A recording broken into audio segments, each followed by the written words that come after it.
निश्चलानंद सरस्वती कहते हैं। तो उससे पहले एक देखो कारोबार कैसा खड़ा किया जाता है। मराठी में एक वर्ड होता है कारभारी, वजन संभालने वाला। ये पुरुष के लिए बोलती है औरत, चला हो कारभारी, और उसी से बनता है कारोबार। उसमें कार भी है और बार भी है, गाड़ी बंगला, और बार जहाँ पर लोग शराब बैठ करके पीते हैं, चखना खाते हैं, बड़े बड़े लोगों का बड़ा बड़ा काम। तो निश्चलानंद सरस्वती कहते हैं सनातन धर्म उसको कहते हैं महर्षियों का दिया हुआ ज्ञान, उसको कहते हैं जिसका विकल्प निकालना चाहो, अनुकृति निकालना चाहो तो विस्फोट हो जाएगा। और पूरे विश्व को हम चुनौती देते हैं।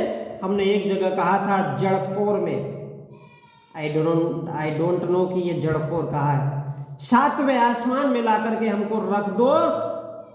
हम का अर्थ निश्चलानंद नहीं, वेदादि शास्त्र का जिन्होंने परंपरा से ज्ञान प्राप्त किया है, ऐसे मनुष्यों की अगर हम इस रॉकेट, कंप्यूटर, एटम, मोबाइल के युग में समझते हैं कि आवश्यकता नहीं है, विकास के नाम पे कह दो हमारी आवश्यकता नहीं है, विकास के नाम पर विस्फोट ला सकते हो।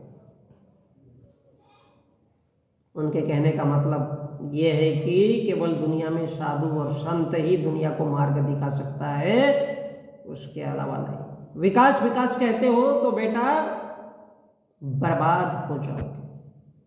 इंसान बनकर जीना चाहते हो, विस्फोट। सनातन धर्म उसको कहते हैं महर्षियों का, महा ऋषि, ऋष मीन्स गंदगी फैलाने वाला, मराठी वर्ड।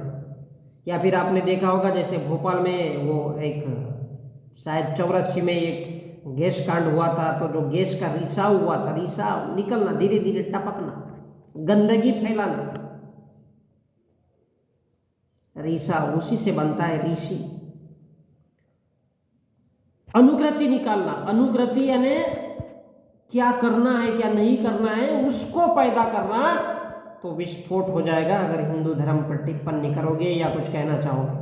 और इसलिए हम पूरे विश्व को चुनौती देते हैं। हमने एक जगह कहा था जड़खोर में, सातवें आसमान में हमको ला करके रख दो या ताला बंद करके रख दो, तब भी धर्म को नहीं भूल सकते। इतने लोगों की नस नस में घुस चुका है।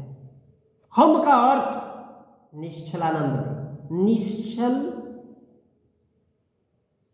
नीह छल, जो छल नहीं करता लेकिन करना छल ही, उसको निश्चल कहते हैं। आनंद, मजा मौज उसी का लेना है। क्या कहेगा? वेदादि शास्त्र का जिन्होंने परंपरा से जो चलता आ रहा है उसके खिलाफ अगर चले गए बेटा,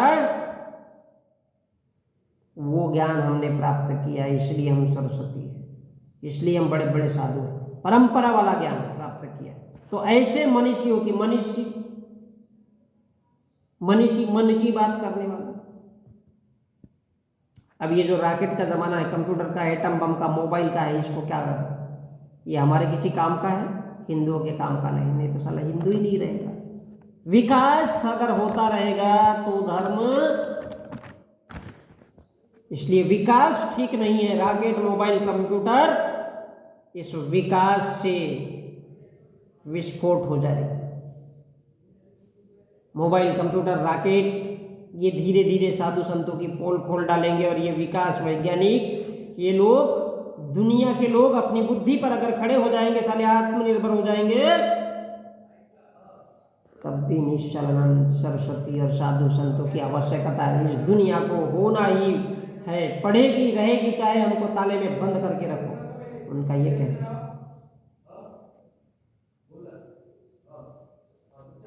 उनका ये कहना जायज है, क्योंकि इंसान लोग कितनी भी तरक्की कर ले, बैल बुद्धि, जानवर बुद्धि और बुद्धिहीन ही रहेंगे।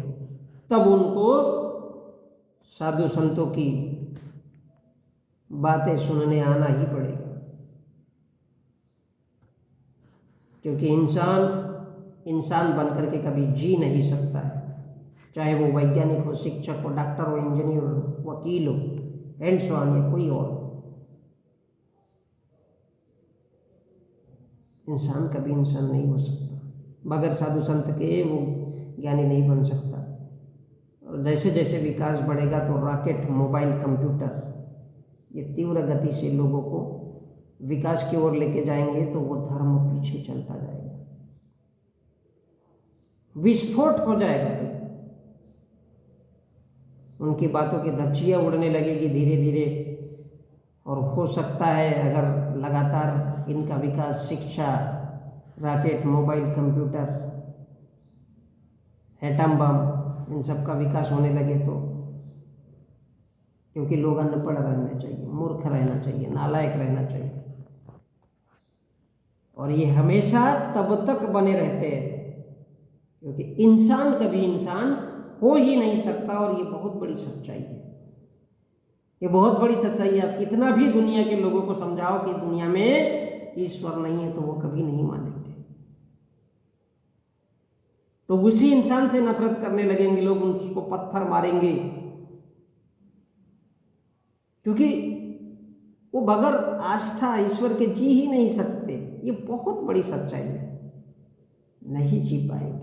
इसलिए वो सच कह रहे हैं इस बात को कि इंसान चाहे आने वाले हजारों, भविष्य के आने वाले हजारों सालों में भी जी जाए, तब भी वो इस अंधविश्वास में ही डूबा रहेगा। ये कड़वी और बहुत लंबी और बहुत बड़ी सच्चाई है। इसलिए वो डंके की चोट पे कहते हैं कि विस्फोट हो जाएगा अगर रॉकेट, मोबाइल, कंप्यूटर ये सब हमारे देश में नहीं चलने चाहिए, और अगर चलते हैं तो इनका इस्तेमाल कम कर दो। और वही हमारे मोदी जी ने किया है।